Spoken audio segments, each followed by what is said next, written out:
Bharatiya Janata party के हरियाणा में नवनियुक्त प्रदेश अध्यक्ष ओम प्रकाश धनखड़ ने कहा है कि बुद्धम शरणम गच्छामि की संकल्पना की जगह संघम शरणम गच्छामि की संकल्पना सही है। एक व्यक्ति के पीछे भागने के बजाय संघीय या संगठनात्मक कार्यप्रणाली के पीछे चलना चाहिए। संघ से जुड़कर उसकी विचारधारा के पीछे चलना चाहिए। ये बात उन्होंने हिसार में गुरुवार को पार्टी के नवनिर्मित जिला मुख्यालय के उद्घाटन के बाद पत्रकारों से बातचीत करते हुए कही। हिसार पार्टी मुख्यालय सहित गुरुवार को हरियाणा में 6 भाजपा कार्यालयों का पार्टी के राष्ट्रीय अध्यक्ष जेपी नड्डा ने वीडियो कॉन्फ्रेंसिंग के माध्यम से उद्घाटन किया है। इस मौके पर धनखड़ ने उक्त बात कहते हुए कहा कि भाजपा एक विचारधारा है और यहाँ छोटे से छोटा कार्यकर्ता प्रधानमंत्री बन सकता है। कांग्रेस की तरह यहाँ किसी एक परिवार के पीछे नहीं चलना पड़ता। यही कारण है कि आज कांग्रेस छोड़ने वालों की होड़ लगी है। उन्होंने युवाओं से आह्वान किया कि वो भाजपा से जुड़ें और देश सेवा करें। इसके अलावा उन्होंने जनता से अधिक पेड़ लगाने का आह्वान किया और जानकारी दी कि पार्टी कार्यालय के उद्घाटन अवसर पर भी 100 पौधे लगाकर प्रकृति का कर्ज उतारने का प्रयास किया गया है। इसके अलावा धनखड़ ने कहा कि आज भाजपा किसानों के हितों के लिए जो कर रही है वो किसी भी पार्टी की सरकार ने नहीं किया है। प्रदेश भर में सरकार के खिलाफ किसानों के प्रदर्शन पर उन्होंने कहा कि किसानों को घबराने की जरूरत नहीं है। मार्केट कमेटी की फसल व सब्जियों की खरीद प्रणाली को खत्म नहीं किया जा रहा है। बस किसानों को अपनी फसलों को खुली मार्केट में बाजार भाव पर बेचने का मौका दिया जा रहा है। इससे किसान अपनी फसलों का भाव खुद तय कर पाएंगे। विपक्ष किसानों के बीच भ्रम फैला रहा है कि एमएसपी सिस्टम खत्म कर दिया जाएगा। ऐसा बिल्कुल नहीं होगा। जो किसान खुले बाजार में अपने उत्पाद बेचना चाहते हैं वो खुले बाजार में बेच पाएंगे और जो मार्केट कमेटी के माध्यम से बेचना चाहते हैं वो पहले की तरह अपने उत्पाद बेच पाएंगे। दोनों प्रणाली साथ काम करेंगी। इसके अलावा भाजपा राज्य अध्यक्ष ने राफेल, SYL, किसान सम्मान निधि, फसल बीमा, गिरदावरी आदि कई मुद्दों पर अपने विचार रखे। ये बुद्धम शरणम गच्छामि से संघम शरणम गच्छामि है, लेवल चेंज है। आप केवल आदमी के पीछे चलने की बजाय आप संस्था और संगठन के पीछे चलते हो यहाँ तक, और यहाँ से जुड़ के विचारधारा के पीछे चलते हो। और जैसे दूसरी बात भी मैंने कही कि बाकी सब कार्यालय कुछ ना कुछ पाने के लिए लोग जाते हैं, लेकिन बीजेपी कार्यालय व्यक्ति देने के लिए आता है, या समय देता है, अपनी प्रतिभा का योगदान देता है, या अपने संसाधन भी देता है। ये देने का कार्यालय है, देने की तपोभूमि है। और अनेक लोगों ने अपने देकर ही सर्वस्व देकर इस दल को यहाँ तक पहुँचाया है। तो आज जहाँ कार्यालय मिले हैं, मैं कहूँगा कि एक नई तपस्वी, और आपके माध्यम से मैं आह्वान भी करना चाहता हूँ, जितने भी समाज की सेवा करके पॉलिटिकल क्षेत्र में काम करना चाहने वाले महत्वाकांक्षी युवा हैं, मैं सबको बीजेपी में आने का आह्वान करता हूँ। बीजेपी सबकी पार्टी है।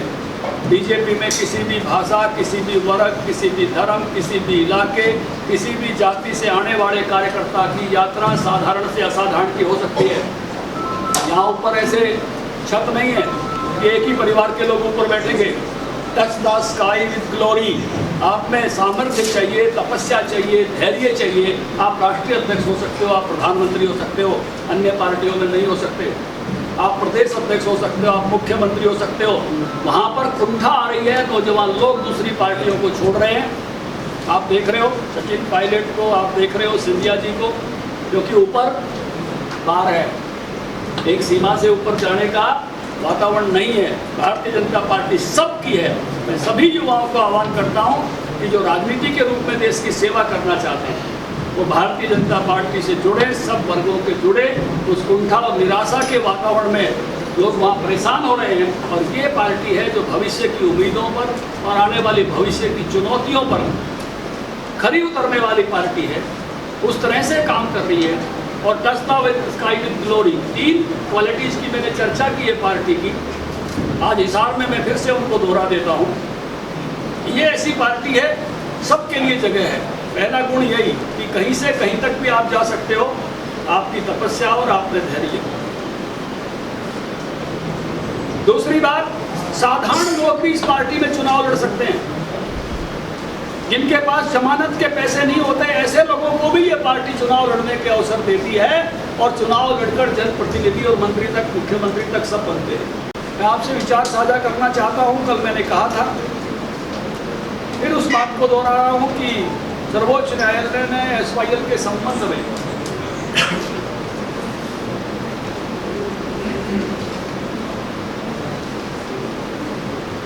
करियर राय दी है कि दोनों मुख्यमंत्री बैठकर इसका समाधान करें।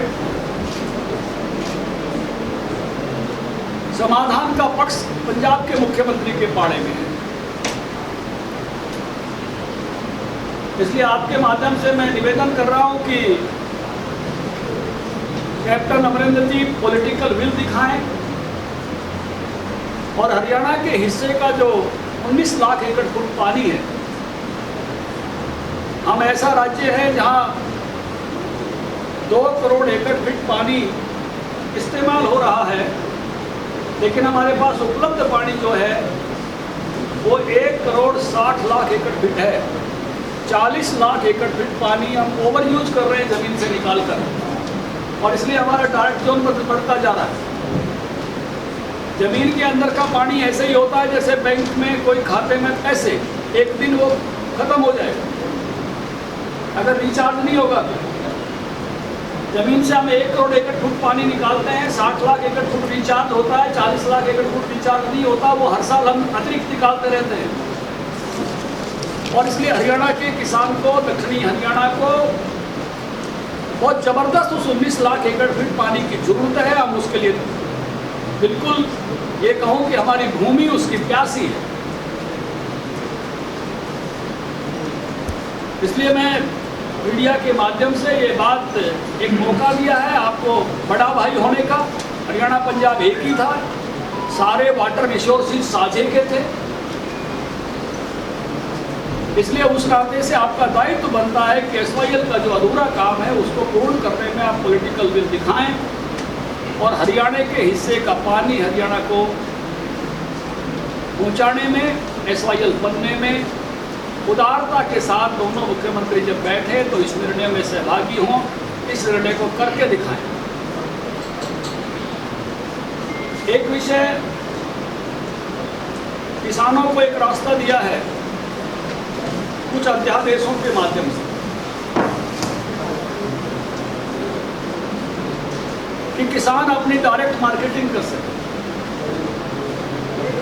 मैं देखता हूँ बहुत सारे स्थानों पर किसान भाई अपने अमरूद लेकर सड़क के किनारे बेचता है, अपने बाग के सामने खड़ा होकर। मैं बहुत सारे स्थानों पर देखता हूँ कीनू किसान भी अपना कीनू लेकर खड़ा होता है। मैं बहुत सारे स्थानों पर देखता हूँ कि सब्जी किसान भी अपनी सब्जी लेकर वहाँ बेचता है। डायरेक्ट मार्केटिंग का मौका देना किसान के लिए एक अवसर है, अपॉर्चुनिटी है। हमारे किसान नेता जब भाषण करते थे तो भाषण ये करते थे, किसान मंडी में जाता है, किसान को कोई सुनता नहीं है, बाकी लोग उसके माल की बोली लगाते हैं। लेकिन जब किसान डायरेक्ट मार्केटिंग करता है तो कोई बोली नहीं लगाता। किसान बताता है प्याज की अगर ट्रॉली लेकर खड़ा है तो मैं प्याज 20 रुपये किलो दूंगा, दूसरा आदमी बात नहीं करता है, उसमें कोई दूसरा बोली लगाने वाला नहीं होता। जब वो अमरूद अपना सड़क के किनारे बेचता है तो वो कहता है 40 रुपये किलो दूंगा। उसको एक अपॉर्चुनिटी मिल रही है। इसमें से एक अवसर और भी है कि बहुत सारे स्थानों पर किसान जब इस प्रकार से सब्जी उगाते हैं तो कोई रिलायंस फ्रेश वाला, कोई बिग बाजार वाला, कोई बिग बास्केट वाला, कोई बिस्कट वाला कहता है कि ये पूरी सब्जी मैं ले लूँगा, ये पूरे टमाटर मैं ले लूँगा 2 एकड़ के, ये पूरी गाजर मैं ले लूँगा। किसान उससे बात करता है, बार्गेन करता है। वहाँ मंडी की तरह से माहौल नहीं है कि कोई दूसरे बोली लगाते हैं, किसान की आवाज़ नहीं सुनी जाती।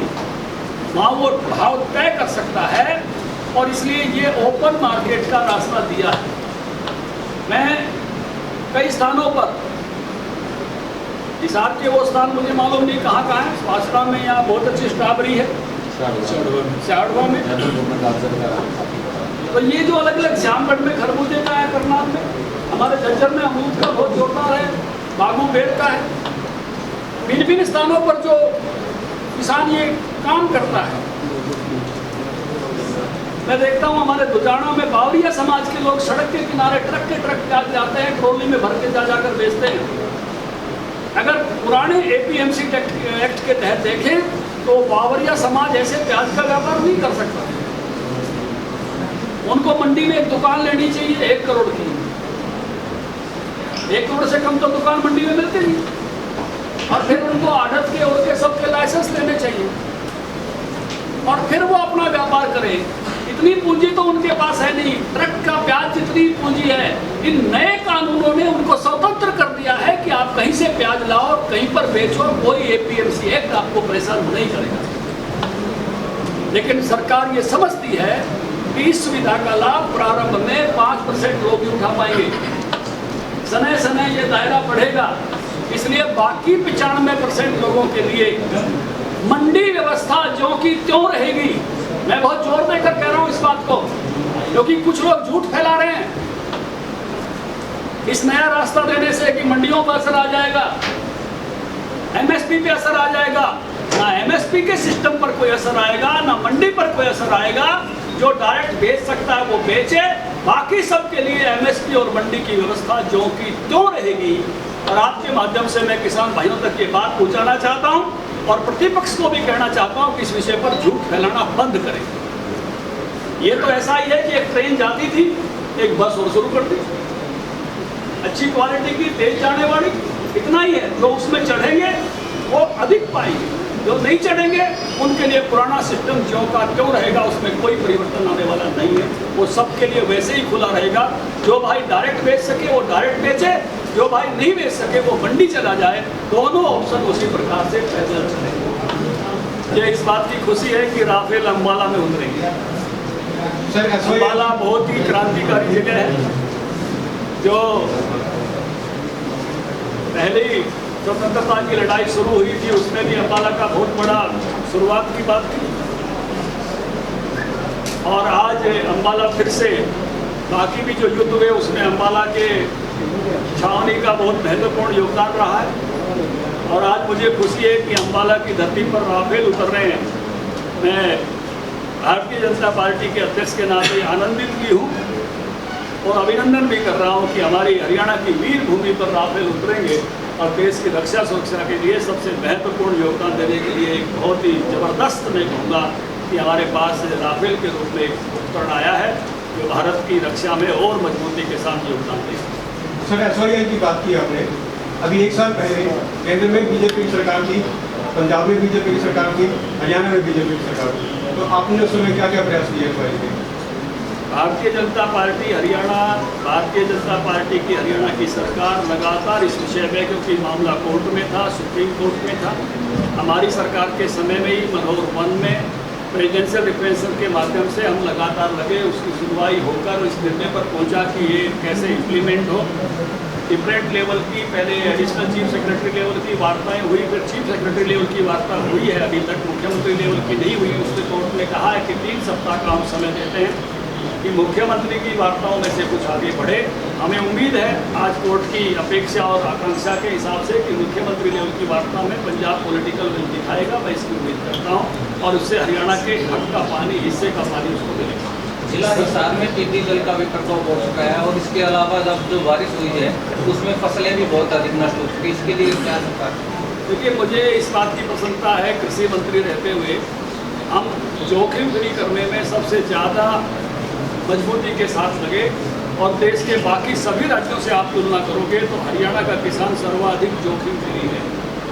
या तो फसल बीमा में कवर होता है या 12,000 रुपये के डिजास्टर मैनेजमेंट के फंड में कवर होता है। ऐसा देश का और कोई राज्य नहीं है, पंजाब भी नहीं है, राजस्थान भी नहीं है, बीजेपी शासित भी बाकी राज्य नहीं है। केवल हरियाणा ऐसा राज्य है जिसने अपने हर किसान को कवर करने की कोशिश की है।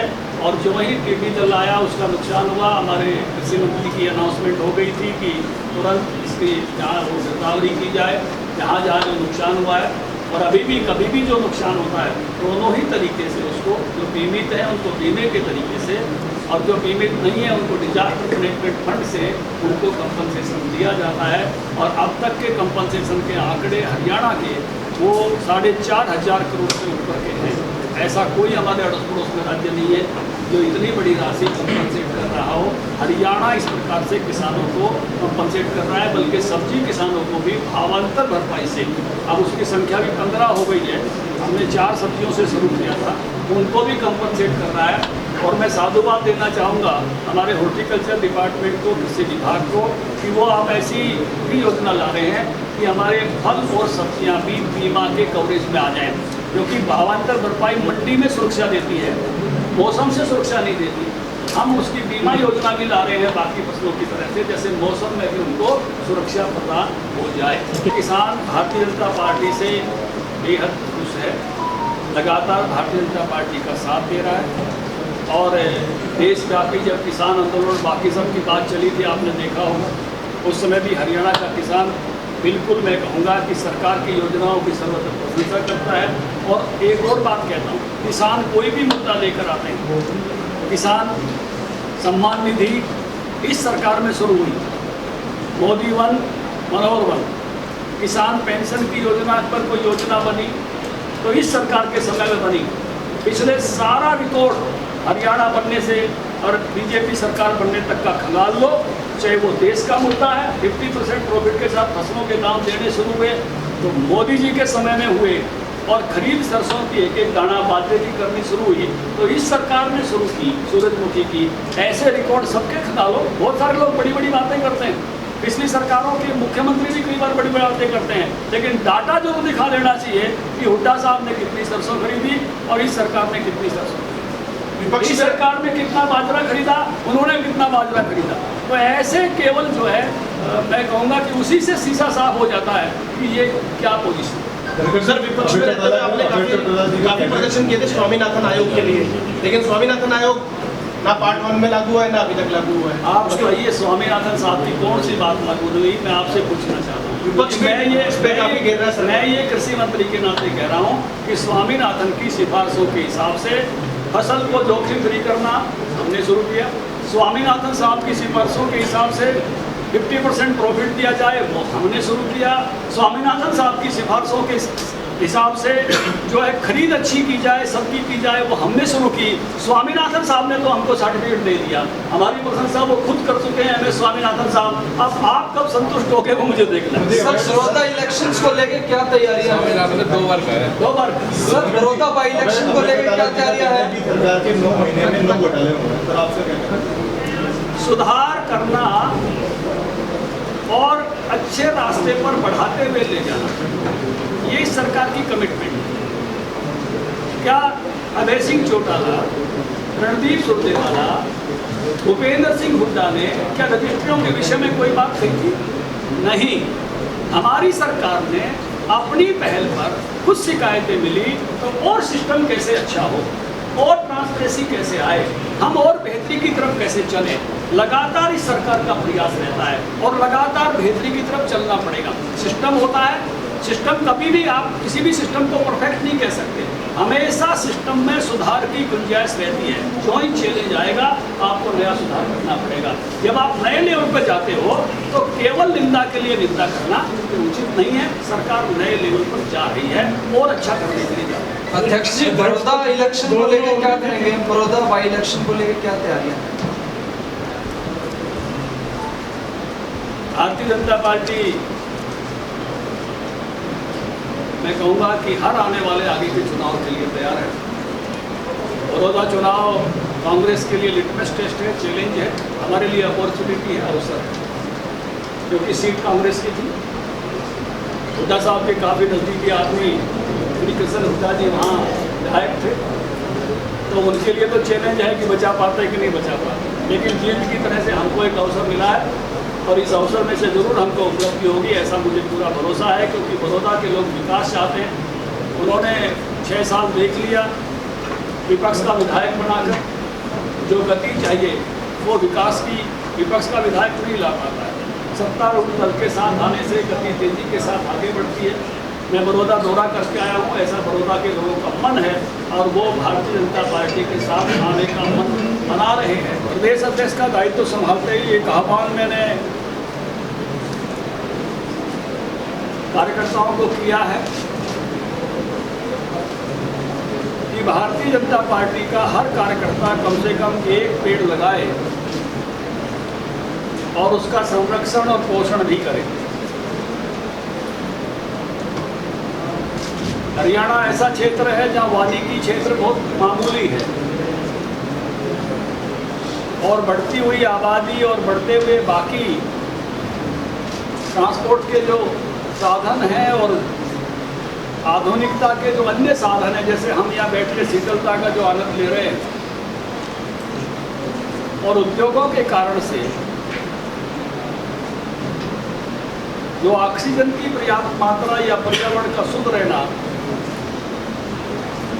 वो बहुत ही महती आवश्यकता है। पेड़ हमारे बाहरी फेफड़े हैं। इन्हीं दिनों में एक पोस्ट बड़ी वायरल हुई, मैं उसका चर्चा प्रासंगिक रूप से करना चाहूँगा। किसी व्यक्ति को हॉस्पिटलाइज होना पड़ा, उसका ऑक्सीजन का लेवल कम हो गया। जब उससे बिल मांगा गया, बिल थमाया गया तो बहुत भावुक हो गया। तो डॉक्टर ने कहा कि कोई कठिनाई है क्या बिल पे करने में? उसने कहा नहीं, भगवान का दिया सब कुछ है, इस बिल पे करने में कोई कठिनाई नहीं है, लेकिन जितनी ऑक्सीजन मैंने जीवन भर में ली है, अगर इसका कोई बिल ले लेता तो कितनी बड़ी उसकी कीमत होती। ये उस ऑक्सीजन की कीमत चुकाने जैसा है एक पेड़ लगाना नेचर के प्रति, नियति के प्रति। जो ऑक्सीजन हम यूज करते हैं तो कम से कम अपने सांसों के लिए एक पेड़ लगा लें। इसलिए यहाँ इस कार्यालय में भी आज इसके उद्घाटन में सबसे पहले हमारे साथियों ने यहाँ 99 पेड़ लगाए और 100वां पेड़ मेरे से लगवाया। तो मैं आह्वान करता हूँ कि 16 अगस्त तक का समय हमने इस काम के लिए कार्यकर्ताओं के लिए रखा है। जो भी अपने आप को भारतीय जनता पार्टी का कार्यकर्ता ऐसे अपने आप को कमिटेड करता है, वैसे हर कार्यकर्ता को मेरे आह्वान है, मैं जहाँ भी जाऊँगा तो उससे जरूर पूछूंगा कि तूने पेड़ लगाया कि नहीं लगाया, तुम्हारा पेड़ कहाँ संरक्षित है, कहाँ पोषित है, वो वृक्ष अवश्य लगाए। ये आह्वान मैं आपके माध्यम से आज हिसाब से कर रहा हूँ। हमने 16 अगस्त का जो दिन है वो भारत के पूर्व प्रधानमंत्री, देश के बहुत ही महान नेता श्रद्धेय अटल बिहारी वाजपेयी जी की पुण्यतिथि है। हमने उस दिन तक इस आह्वान को रखा है और उस दिन का आह्वान हमने इस रूप में किया है कि हर गांव में और हर वार्ड में हमारे कार्यकर्ता इकट्ठे होकर एक त्रिवेणी लगाएं। अटल बिहारी वाजपेयी जी की स्मृति में लगाएं, उनकी स्मृति को स्थायी करें, उनके गुणों को अपने अंदर लाने का प्रयास करें और एक पर्यावरण के प्रति समर्पित एक स्मृति उनकी हर गांव में और शहर के हर वार्ड में। और हमने ये भी कहा है कि ऐसे जितना भी वृक्षारोपण हो उसके साथ अपनी सेल्फी भेजें। हमने मंडल अध्यक्षों को इसका दायित्व दिया है कि वो ऐसी सारी सेल्फियां कलेक्ट करें अपने व्हाट्सएप ग्रुप पे और हमको एक संख्या भी बताएं कि कितने लोगों ने अपने वृक्षारोपण करके सेल्फियां भेजी हैं। पूरे हरियाणा का उसका डाटा कलेक्ट करेंगे